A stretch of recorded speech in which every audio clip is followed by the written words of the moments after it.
Welcome back. आज हम शुरू करते हैं practice sets based on time maintenance. इसके बारे में मैं एक बात बता दूं, पूरे प्रैक्टिस सेट 1 के लास्ट में हमने वर्ड पावर भी दे दिया है। पूरा प्रैक्टिस सेट में जनरली बच्चों को मैंने ऐसे पाया है कि बहुत सारे वर्ड्स होते हैं जो नहीं आता रहता है, तो मैंने इसके लास्ट में वर्ड मीनिंग भी दे दिया है। और let's start getting its solution one by one. The best thing about your father is that he is always taking the best thing about your father is that he is always taking life with a positive attitude. अभी sentence को समझिए क्या गड़बड़ी है। कहता है कि आपके पिताजी के बारे में the best thing about your father, आपके पिताजी में जो सबसे अच्छी चीज़ है। अब सबसे अच्छी चीज़ है तो क्या बात कर रहे हैं, मतलब गुण की बात कर रहे हैं। गुण क्या है? आदमी की जो आदतें होती है उसी में से गुण बन के निकलता है। तो आदत किस टेंस में होता है? सिंपल प्रेजेंट टेंस में होता है। तो बस the best thing about your father is that he always takes life. अब दूसरा आदत ही कैसे पता लग रहा है? एक ऑलवेज भी हमें है जो ये दर्शाता है।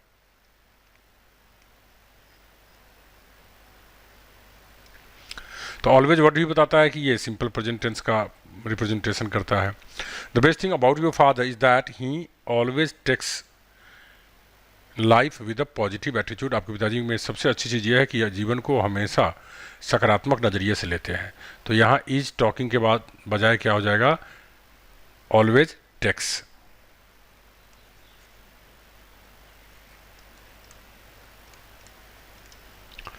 चलिए नेक्स्ट है, you are coming so late sometimes it becomes very difficult for me to manage such a huge number of students. अब देख लो यहाँ भी सिमिलर तरीके का है। समटाइम्स आदत है, कभी कभी, कभी कभी, always, now and then, often, ये सब क्या है? एक फ्रिक्वेंसी बताता है, आदत बताता है। ऐसा एडवर्ब से जो फ्रीक्वेंसी बता रहा है, तो जाहिर सी बात है फ्रीक्वेंसी किस चीज़ की बता रहा है? किसी व्यक्ति की आदत को बता रहा है। तो you are coming so late sometimes के बजाय क्या हो जाएगा? You come so late, you come so late sometimes. आप कभी कभी इतना देर से आते हैं that it becomes very difficult for me to manage such a huge number of students, कि मेरे लिए बहुत मुश्किल हो जाता है इतनी बड़ी संख्या में विद्यार्थियों को संभालना। आई होप कि आपको ये समझ में आ गया होगा। I go to the office only twice a week these days. आप बखूबी जानते हैं कि दीज डेज और नाउ डेज दो ऐसे एडवर्ब्स हैं जो प्रेजेंट कंटिन्यूअस टेंस को दर्शाता है, कंटिन्यूअस को रिप्रेजेंट करता है। तो बड़ा सरल है ये। I go to the office only twice a week these days के बजाय क्या हो जाएगा? I am going to office only twice a week these days. आजकल मैं ऑफिस सप्ताह में 2 बार ही जाता हूँ। बिकॉज, क्योंकि these days I have got to supervise the on going construction work at the different sites. क्योंकि मुझे अलग अलग जगहों पे जो कंस्ट्रक्शन का काम चल रहा है उसका निरीक्षण करना होता है। सुपरवाइज करना होता है, निरीक्षण करना। साइट्स मतलब स्थल, जगह। My mother goes out for a morning walk every day because the doctor has advised her to do so if she really wants to get well soon. अब यहाँ पे एक बहुत ही माइन्यूटली देखने वाली चीज़ है, और वो ये है कि एवरी डे दिया हुआ है। तो एवरी डे के हिसाब से आपको ये लग रहा होगा कि सिंपल प्रेजेंट में होना चाहिए, और सिंपल प्रेजेंट में तो ऑलरेडी है भी। तो आपको ये भले ही लग रहा होगा कि नो एरर का सेंटेंस है, लेकिन सेंटेंस को पूरा पढ़ने के बाद आपको समझ में आएगा।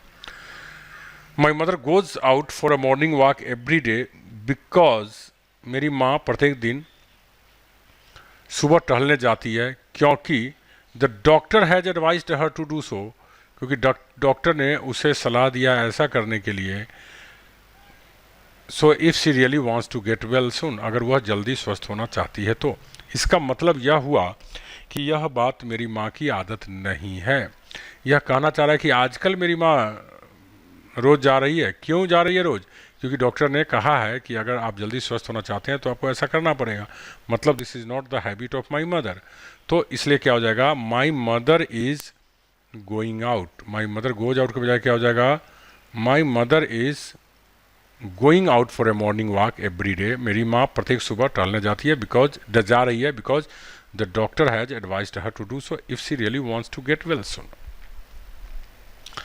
She is sneezing again, so I think she has a cold, वो फिर से छींक रही है, क्योंकि छींकने का काम जो टेम्पररी है, परमानेंट आदत तो उसकी है नहीं है, तो कहते फिर से वो छींक रही है, मुझे लगता है कि उसे ठंड लग गई है। तो ये नो एरर का सेंटेंस हो गया। I am not able to answer any of your questions, मैं आपके किसी भी सवाल का जवाब देने में सक्षम नहीं हूँ। I am not able to answer any of your questions because they did not give me enough information और डेटा ऑन इट। आप सीधा देखें इट, आप पढ़े हैं कि इट और एज इट, दो वर्ड आप पढ़े हैं, इट और एज इट। रहेगा तो क्या बात है, एक कि प्रेजेंट परफेक्ट टेंस में होगा, और दूसरी बात क्या आप जानते हैं कि नेगेटिव वाक्य होगा। तो आप देखें नेगेटिव में नॉट यहाँ है ही ऑलरेडी, तो हमें क्या हो जाएगा, दे हैव नॉट गिवन, यहाँ डिड नॉट गिव के बजाय क्या हो जाएगा, they have not given me enough information और data on it at it, मतलब अभी तक हमें उन लोगों ने इसके बारे में, इस पर ज़्यादा डेटा या ज़्यादा सूचना हमें नहीं दिया है, प्राप्त सूचना या प्राप्त डेटा हमें नहीं दिया है। तो आई होप कि ये समझ में आ गया होगा। It's very easy but important. You always come late and now I am, seventh question देखिए, you always come late and now I am not going to tolerate it any more. इस sentence में भी बहुत minutely ध्यान देने की बात है। अब देखो यू ऑलवेज, यहाँ ऑलवेज सिंपल प्रेजेंट टेंस को दर्शाता है, लेकिन यहाँ पे एक कॉमन सेंस लगाना है। आप हमेशा रोज से आते हैं और अब मैं इसे बर्दाश्त नहीं करूँगा। अगर ये पहले से ही परमानेंट इसकी आदत रहती तो ये कहने की ज़रूरत नहीं पड़ती, अब मैं इसे बर्दाश्त नहीं करने जा रहा हूँ। इसका मतलब क्या है कि ये व्यक्ति कुछ दिनों से देर से आ रहा है, नहीं तो अगर परमानेंट देर से आता रहता तो इसको कब का ये निकाल दिया रहता, इसको बर्दाश्त नहीं किया रहता। तो यहाँ पे क्या सेंस दे रहा है, you are always coming late, आप हमेशा देर से आ रहे हैं, एंड नाउ, और अब, I am not going to tolerate it any more, मैं अब और ज़्यादा इसे बर्दाश्त नहीं करने जा रहा हूँ। तो यहाँ आप सेंस लगाइए, आपको सेंस समझ में आएगा। सेंस क्या समझ में आएगा कि अगर वो परमानेंट उसकी हैबिट रहती तो निश्चित रूप से निकाल दिया गया रहता, तब नाउ कहने का कोई मतलब नहीं रहता। अब इसका मतलब क्या है कि पिछले कुछ दिनों से, हाल के कुछ दिनों से वह देर से आना शुरू कर दिया है, जिसकी वजह से उसे ये बात कहा जा रहा है। People know that India can be a super power, लोग जानते हैं कि भारत एक सुपर पावर हो सकता है, ओनली व्हेन, केवल तभी, they will work honestly and sincerely. आप देखो ओनली व्हेन, यहाँ पे कंडीशनल सेंटेंस हो गया। ओनली व्हेन, केवल तभी भारत के लोग ईमानदारी और गंभीरता से काम करते हैं, तो मतलब करेंगे तो आप जानते हैं कि यहाँ कंडीशनल सेंटेंस किस टेंस में होता है, सिंपल प्रेजेंट में होता है, तो यहाँ पे विल हट जाएगा। अब सही सेंटेंस क्या बन के निकलेगा, पीपुल नो दैट, लोग जानते हैं, दैट कि India can be a super power, Bharat एक सुपर पावर बन सकता है, ओनली व्हेन, केवल तभी, they work honestly and sincerely, जब वे ईमानदारी से एवं गंभीरता से काम करें। चलिए एट्थ में दो क्वेश्चंस हैं, तो दोनों को देख लेते हैं, इसमें आपको समझ में आ गया होगा। She often tells me that, वह अक्सर मुझसे कहती है कि शी विल हेल्प मी, वो मेरी मदद करेगी, इन ऑल पॉसिबल वेज, हर संभव तरीक़ों से, इफ़, फिर कंडीशनल सेंटेंस हो गया, if I stick to my commitment, यहाँ विल नहीं लगेगा क्योंकि आप जानते हैं कंडीशनल में इफ़ क्लॉज वाले वाक्य को हम सिंपल प्रेजेंट टेंस में बनाते हैं। If I stick to my commitment, अगर मैं अपने वादे से जुड़ा हुआ रहा, वादे को पूरा करता रहा तो आई होप कि आपको समझ में आ गया होगा।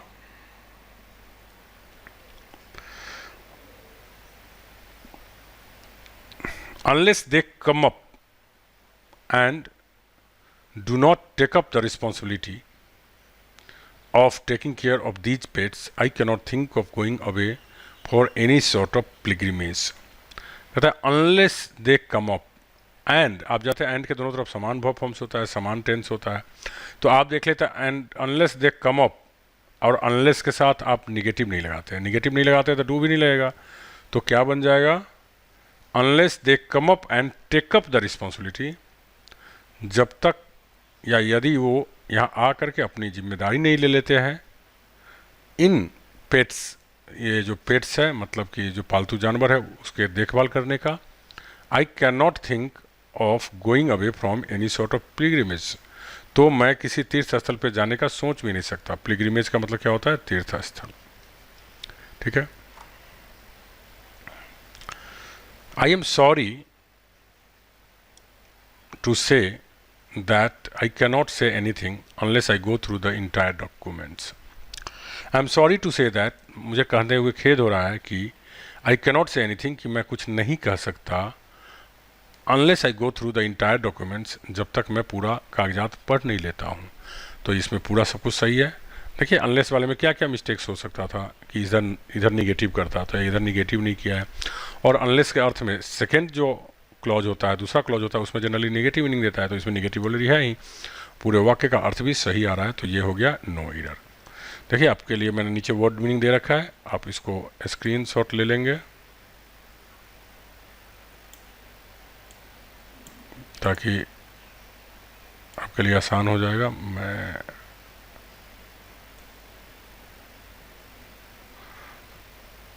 ओके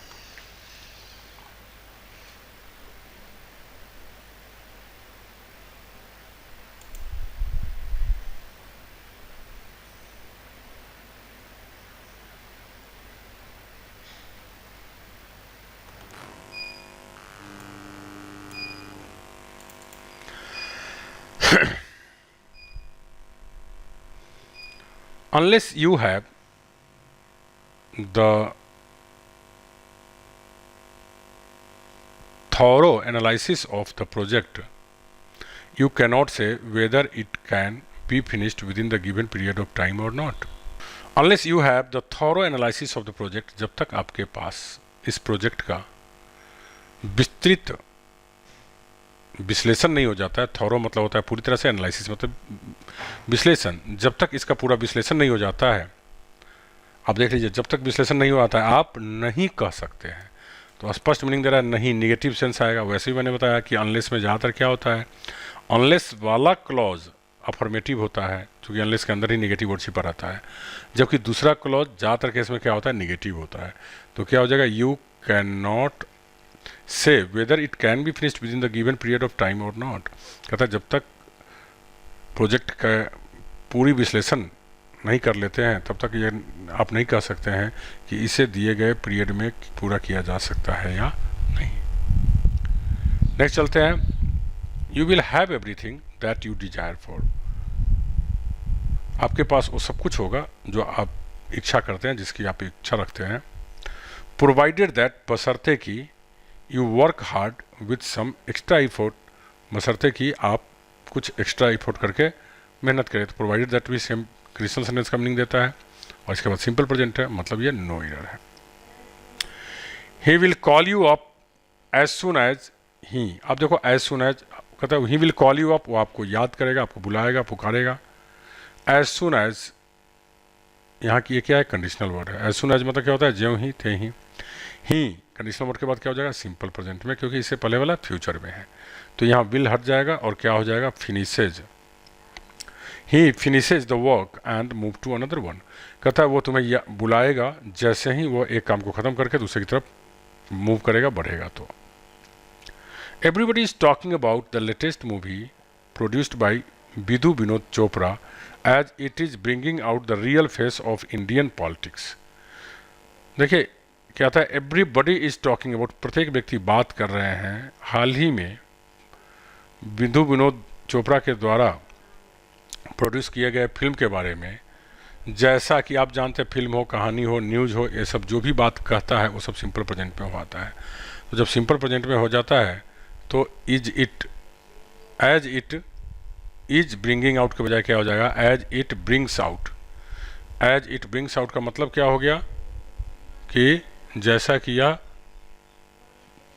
प्रदर्शित कर रहा है। ब्रिंग्स आउट मतलब होता है प्रकाशित करना, प्रदर्शित करना, दिखाना। तो as it brings out the real face of Indian politics, जैसा कि यह भारतीय राजनीति की वास्तविक चेहरे को दिखाता है। There are a number of books on history, इतिहास पर बहुत सारी बुक्स हैं। विच हैज फोकस्ड नहीं होगा, आप जानते हैं कि बात किसकी की जा रही है, बुक्स की जा रही है विच से, तो विच हैव फोकस्ड हो जाएगा। Which have focused on the social scourge that has been coming down for ages in India. कहते हैं ऐसी बहुत सारी इतिहास में किताबें हैं जिसने फोकस किया है सामाजिक प्रॉब्लम पे, स्कॉर्च पे, जो बरसों से हमारे भारत में चलती आ रही है, सामाजिक कुरीतियाँ जैसी चीज़ों से। Most of the news papers today, आपको अभी मैंने बताया कि न्यूज़ पेपर्स हो जो भी हो ये सब सिंपल प्रेजेंट टेंस में बात कहता है। तो most of the news papers, ज़्यादातर अखबार, टूडे आर सेइंग नहीं होगा, क्या हो जाएगा, से दैट, कहता है कि the Commonwealth game 2010, Commonwealth game 2010 has provided highly advantages for the politicians, राजनीतिज्ञ लोगों को के लिए काफ़ी फ़ायदेमंद साबित हुआ है। एंड द ब्यूरोक्रेट्स, और नौकरशाहों के लिए। ब्यूरोक्रेट्स मीन्स क्या होता है, नौकरशाह। नौकरशाह कौन होता है, जो है तो नौकर लेकिन वो वास्तव में शासक की तरह काम करता है। तो जितने भी बड़े बड़े पदाधिकारी है, डीएम है, एसपी है, आईजी है, डीआईजी है, तो ये सब क्या है, ब्यूरोक्रेट्स है। तो and the bureaucrats who have been aspiring to be millionaires, ऐसे ब्यूरोक्रेट्स और राजनीतिक लोग जो लोग करोड़पति होना चाहते थे, बहुत सारे पैसे कमाना चाहते थे, उन लोगों के लिए यह गेम बहुत एडवांटेजेस साबित हुआ है।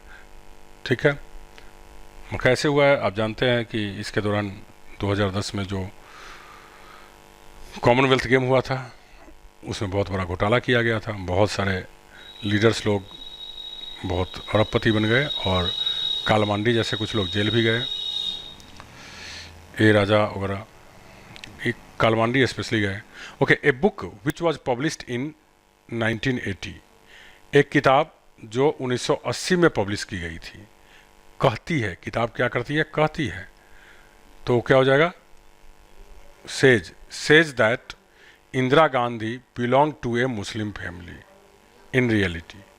वो कहती है कि इंदिरा गांधी वास्तव में एक मुस्लिम परिवार से संबंध रखती है। I always admire the great man who said, मैं हमेशा उस व्यक्ति की, उस महान व्यक्ति की प्रशंसा करता हूँ। हु सेड, जिसने कहा नहीं, जिसने कहा है कि। आप अक्सर सुनते हैं कि किसी ने कहा है कि, तो ये प्रेजेंट इंडेफिनिट टेंस में, सॉरी प्रेजेंट परफेक्ट टेंस में हो जाएगा। Who has said that one is wiser after an event, जिसने कहा है कि एक व्यक्ति ठेस लगने के बाद बुद्धि बढ़ा लेता है, मतलब ठेस लगने के बाद बुद्धि बढ़ जाता है। तो यहाँ हो जाएगा हु हैज सेड। नाउअडेज, आप जानते हैं नाउअडेज टेम्परेरी एक्शन को दर्शाता है, और जब टेम्परेरी एक्शन की बात करते हैं तो ये हो जाएगा continuous tense.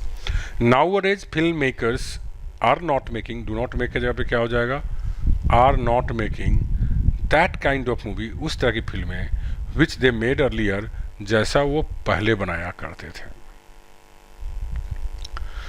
When she asked me, जब वह मुझसे पूछी, what I do these days, देखो इसमें दो बातें हैं जो आपको ध्यान देने की हैं। जनरली तौर पे क्या होता है कि जब प्रेजेंट की कोई बात को पास्ट में की जाती है तो जो एडवर्ब होता है वो भी बदल जाता है और टेंस भी बदल जाता है।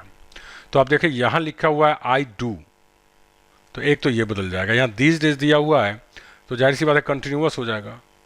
तो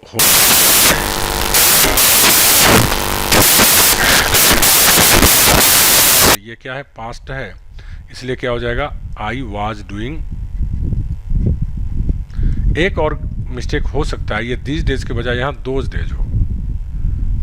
देखिए आप नरेशन पढ़े होंगे तो आपको याद होगा कि दीज दोज में बदल जाता है। तो जाहिर सी बात है दीज प्रेजेंट में वो बोला होगा, तो पास्ट में गया तो वाज डूइंग भी हो गया और दोज डेज भी हो गया।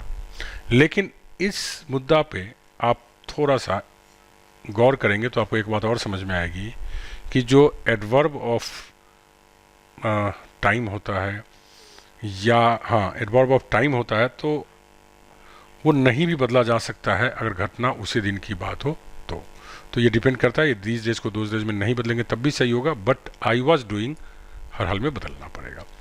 व्हेन सी आस्क्ड मी, जब वो मुझसे पूछी what I was doing those days, कि मैं उन दिनों क्या कर रहा था, आई स्टार्टेड वंडरिंग, मैं अचंभित हो गया, मैं परेशान हो गया, if I should come out with the truth, कि मैं सच्ची बात बता दूं, क्या मैं सच्ची बात बाहर लेकर आऊं, मैं सच्ची बात बोल दूं। इस बात से लेकर के मैं परेशान था, अचंभित था। I want to tell you that whenever you feel that your health is gradually deteriorates, you must understand your schedule. तो ये शेड्यूल हम लोग इंडिया में पढ़ते हैं, लेकिन इस वर्ड को स्केड्यूल भी पढ़ते हैं लोग। ब्रिटिश में भी स्केड्यूल और अमेरिकन लोग तो स्केड्यूल ही बोलते हैं, अपने यहाँ लोग इंडिया में शेड्यूल बोलते हैं। Okay, I want to tell you, मैं आपको बताना चाहता हूँ that whenever you feel, जब कभी भी आपको लगता है कि योर हेल्थ, आप देखो यहाँ ग्रेजुअली का मतलब क्या होता है, धीरे धीरे, और डिटेरियोरेट्स मतलब होता है खराब होना। तो आपको इसमें दो हिंट्स है इस क्वेश्चन को बनाने के लिए। ग्रेजुअली मतलब होता है धीरे धीरे में क्या होता है, परिवर्तन होता है। तो परिवर्तन कोई भी चीज़ में होता है तो कौन सी टेंस होती है, कॉन्टिन्यूअस टेंस होती है। आपको मैंने पढ़ा रखा है कि कभी भी कोई चीज़ में बदलाव आए तो कॉन्टिन्यूअस टेंस होता है। दूसरी बात कि डिटेरियोरेट्स वर्ड ही ऐसा है जो बदलाव को बताता है। डिटेरियोरेट्स का मतलब क्या होता है, खराब होना मतलब बदलाव हो रहा है। तो ये दोनों वर्ड्स मिल करके आपको हेल्प करता है यह बनाने के लिए कि यह कंटिन्यूअस सेंटेंस है। तो क्या हो जाएगा, I want to tell you, मैं आपको बताना चाहता हूँ that whenever you feel that your health is gradually deteriorating, कि जब कभी भी आपको महसूस होता है कि आपकी स्वास्थ्य धीरे धीरे गिर रही है, you must understand your work schedule, आपको निश्चित रूप से अपने वर्क शेड्यूल को समझना चाहिए। You must understand your work schedule has started telling upon you, आपको निश्चित रूप से यह समझना चाहिए कि आपका जो वर्क करने का जो शेड्यूल है, टाइम टेबल है, वह आप पे असर डालना शुरू कर दिया है। यहाँ एक फ्रेज है जो आपको याद कर लेना चाहिए अगर याद ना हो तो, टेल अपॉन मतलब होता है असर डालना, प्रभाव डालना। Hard work has told upon his health, कठिन मेहनत की वजह से उसका सेहत खराब हो गया है, मतलब कठिन मेहनत ने उसके शरीर पर असर डाल दिया है। तो ये 21 आप क्वेश्चन सॉल्व कर लिए। चलिए नेक्स्ट देखते हैं। He is very glad to know that the number of customers in the bank increases every day and it is a good sign for its better prospects। देखिए यहाँ पे एक बहुत सरल ये क्वेश्चन है, आप देखें इंक्रीज वर्ड दिया हुआ है। आप जानते हैं इंक्रीज, डिक्रीज, इम्प्रूव, डिटेरियोरेट, ये सब क्या है, बदलाव दर्शाता है। तो ये कौन सा टेंस हो जाएगा, प्रेजेंट कंटिन्यूअस। आप देख लो तो यहाँ पे जबकि प्रयोग क्या किया गया है, सिंपल प्रेजेंट, तो यहीं पे गलती है। अब पूरा अर्थ लगा लेते हैं। He is very glad to know that, वह यह जानकर के बहुत खुश है, that the number of customers की संख्या इन द बैंक में इज इंक्रीजिंग एवरी डे, प्रत्येक दिन बढ़ रहा है, and it is a good sign for its better prospects, और इसके अच्छे भविष्य के लिए एक अच्छी लक्षण है, अच्छा चिन्ह है। चलिए नेक्स्ट क्वेश्चन लेते हैं। They are saying that these are the agenda which are discussed in the next meeting of the board directors. आपको यहाँ पे एक रूल याद करने की जरूरत है। एजेंडा मतलब क्या होता है, कार्यसूची का जो डिस्कशन किया जाना होगा, इसका मतलब ये प्री प्लान्ड एक्शन है। और जब प्री प्लान्ड एक्शन है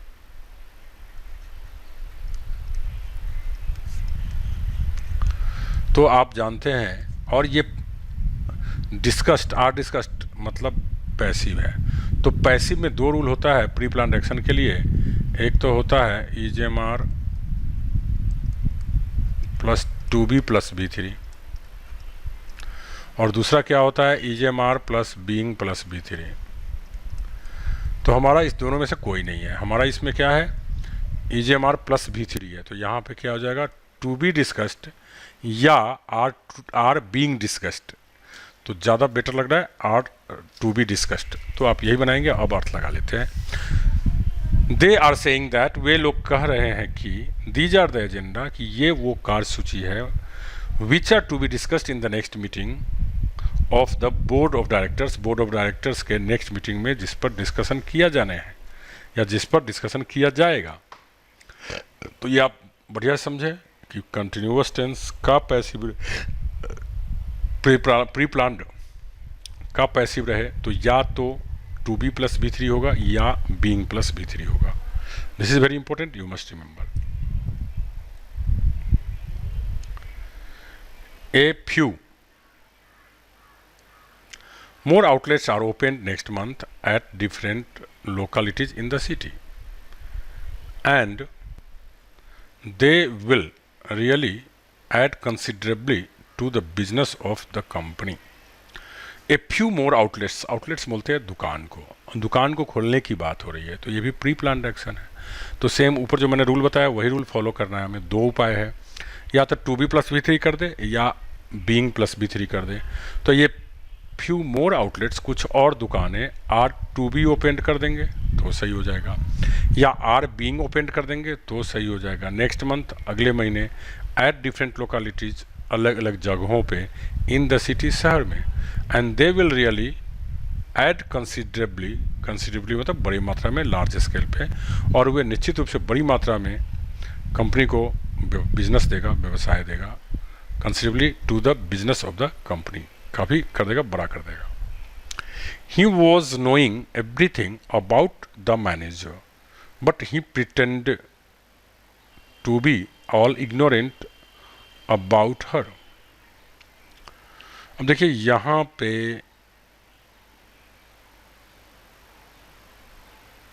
प्रॉब्लम है, और प्रॉब्लम दो पार्ट में है, एक पार्ट में नहीं है। एक तो आप जानते हैं कि जानने के लिए नो जो होता है उसको हम कंटिन्यूअस टेंस में नहीं बनाते हैं, और आप ये भी जानते हैं कि कंटिन्यूअस टेंस में नो में नहीं बनाते हैं तो एक कदम पीछे चले जाते हैं। तो एक कदम पीछे जाएंगे तो कौन सा टेंस मिलेगा, सिंपल प्रेजेंट, या ये वाज नोइंग है, पास्ट कंटिन्यूअस है, तो एक कदम पीछे जाएंगे तो कौन सा टेंस मिलेगा, पास्ट कंटिन्यूअस टेंस मिलेगा। तो पास्ट कंटिन्यूअस में बना देंगे इसको, तो क्या हो जाएगा, जाहिर सी बात है पास्ट में बनाया भी है, तो हमारा बन जाएगा ही न्यू एवरीथिंग। नो का सेकेंड फॉर्म हो गया न्यू। अब ही न्यू एवरीथिंग, वह सब कुछ जानता था about the manager, but he pretend, एक गलती यहाँ भी कर दिया, चूँकि जानता था, पास्ट की बात कर रहा है, तो यहाँ तो प्रिटेंडेड होगा। ऑल इग्नोरेंट अबाउट हर, फिर भी उसने दिखावा किया कि उसको उसके बारे में कोई जानकारी नहीं है। अब इस तरह की ये मिस्टेक हो सकता है, क्वेश्चन बनाने का मिस्टेक हो सकता है, ठीक है। ऐसा नहीं कि हम दोनों में से कोई भी छोड़ दे, ऐसा संभव नहीं है, हर हाल में दोनों ही बनाना पड़ेगा। तो इस तरह से आपने 25 क्वेश्चन कंप्लीट कर लिया। Thank you very much.